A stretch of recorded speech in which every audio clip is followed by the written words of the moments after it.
又一个小鲜肉塌房了。随着各大品牌的解约，个人社交账号也被封禁，邓伦的明星道路算是凉凉了。这几年接连有知名网红主播和明星出现偷逃税问题，不少网友直呼彻查娱乐圈还能多造几艘航母，提升国家国防。那么近2年因偷逃税罚款的金额到底能造几艘航母呢？又能在中国军事上面有什么样的帮助呢？3月15号下午，有关某知名小鲜肉存在涉嫌偷逃税问题罚款1.06亿元的消息，一时间占据各大平台的头条热搜。去年以来，税务部门频频出手，薇娅、雪梨、林珊珊等知名网络主播均领到了巨额罚单。从去年起，截至到目前，根据官方声明的偷逃税罚款累计将近19亿人民币。对于普通人来说，已经是一个天文数字了，瞬间引起了中国网友热议。不过有意思的是，却有部分网友开始讨论起国家从主播那儿罚的13亿应该怎么用。就有网友评论称，从逃税网红明星那儿收来的19亿人民币能建造多少艘航母？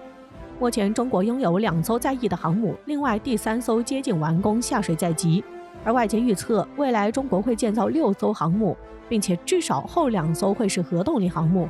因此中国也得考虑筹建核动力航母的事情。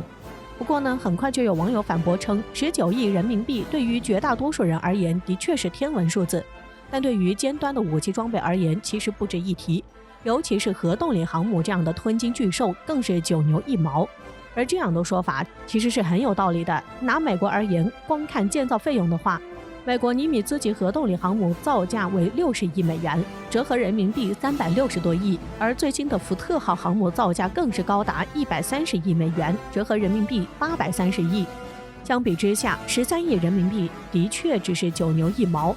虽然中国在建造成本方面比美国更有优势，但对于航空母舰而言，肯定也是不菲的价格。比如中国首艘国产航母山东号，外界估计的造价为200亿元人民币，这还只是一艘6万吨的常规动力航母，就更不用提10万吨的核动力航母了。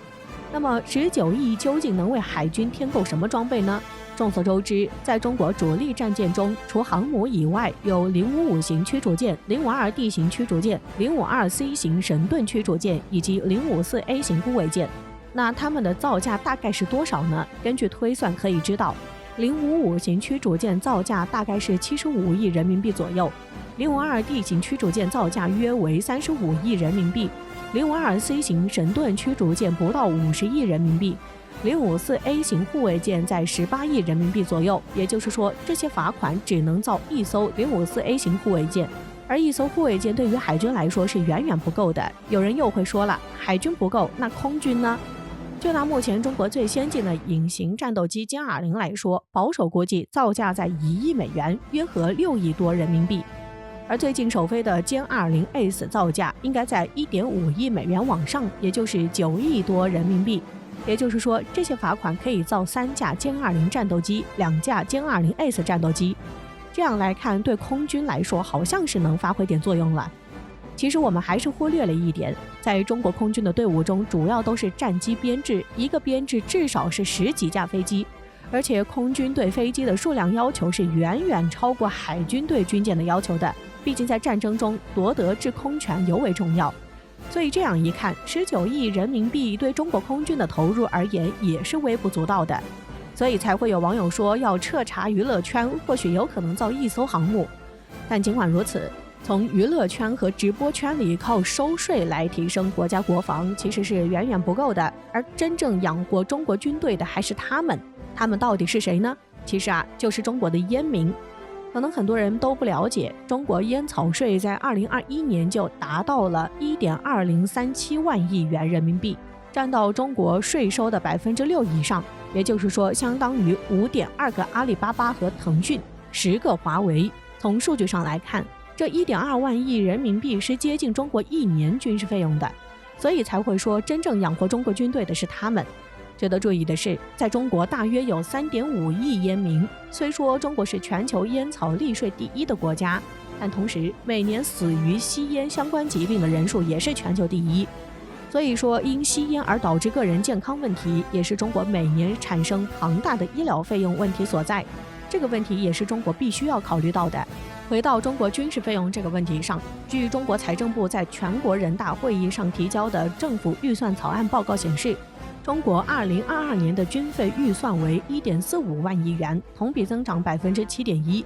这也是中国军费时隔2年之后增幅再次突破7%，排在全球第2，仅次于美国。尽管中国军费支出将会继续提升，但是与美国相比仍然有很大的差距，不到美国的1/3。其中不少外国网友表示，中国作为一个爱好和平的国家，中国一直在努力搞好经济建设，解决民生问题，从不参与争霸。因此，中国并没有刻意发展军事力量，不需要维持那么大的军费开支。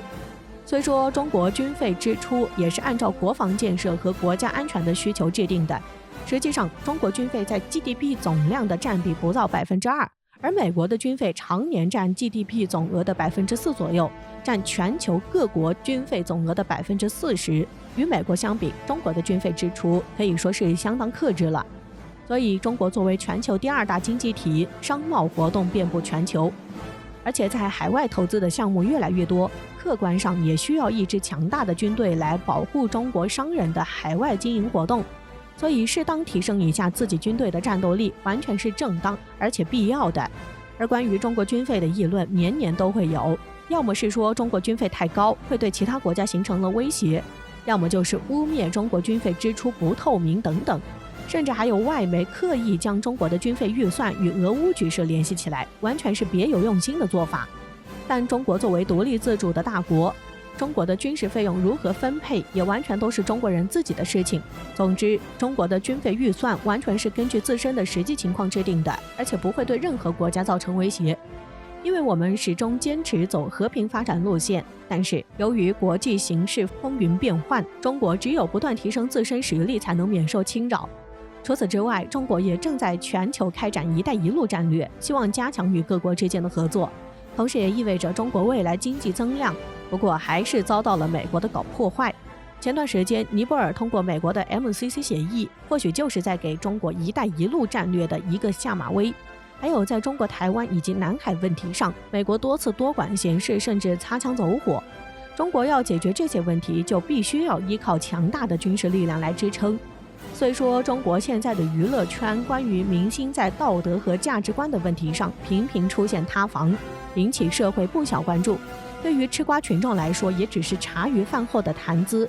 相比较之下，一个国家的国防建设是与整个国家的命运息息相关的。希望中国人能从这些事情上看到问题的根本所在，